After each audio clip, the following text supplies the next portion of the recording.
44 günlük Vətən müharibəsində hərbi qulluqçularımız qarşısına qoyulan döyüş tapşırıqlarını rəşadətlə yerinə yetirib. Onların ön cəbhədə göstərdikləri hünər və peşəkarlıq Vətən müharibəsi salnaməsində xüsusi olaraq öz əksini tapıb.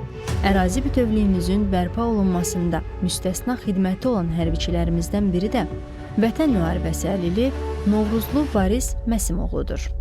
Novruzlu Baris Məsimoğlu 1995-ci il fevral ayının 1-də Ağstafa rayonunun Saloğlu qəsəbəsində anadan olub. 2002-ci ildə Ağstafa rayonu Saloğlu qəsəbə Asim Namazov adına tam orta məktəbinə qəbul olunan Baris Novruzlu 2013-cü ilə qədər həmin məktəbdən məzun olub.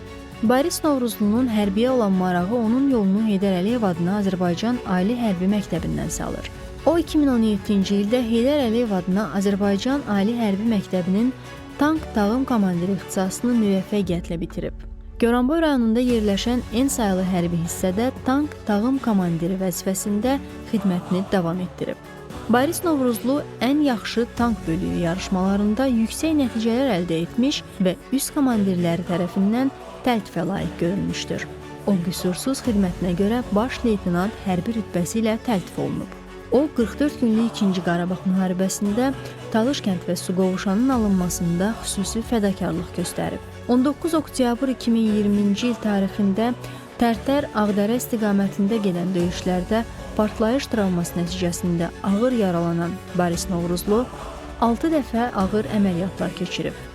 O, səhhəti ilə əlaqədar 2021-ci il tarixindən etibarən Azərbaycan ordusunda baş leytenant hərbi rütbəsi ilə ehtiyata buraxılıb. Ailəlidir, bir övladı var.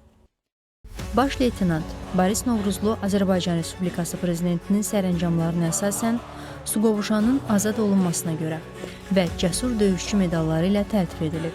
O, həmçinin Vətən müharibəsi iştirakçısı medalı ilə də təltif edilib.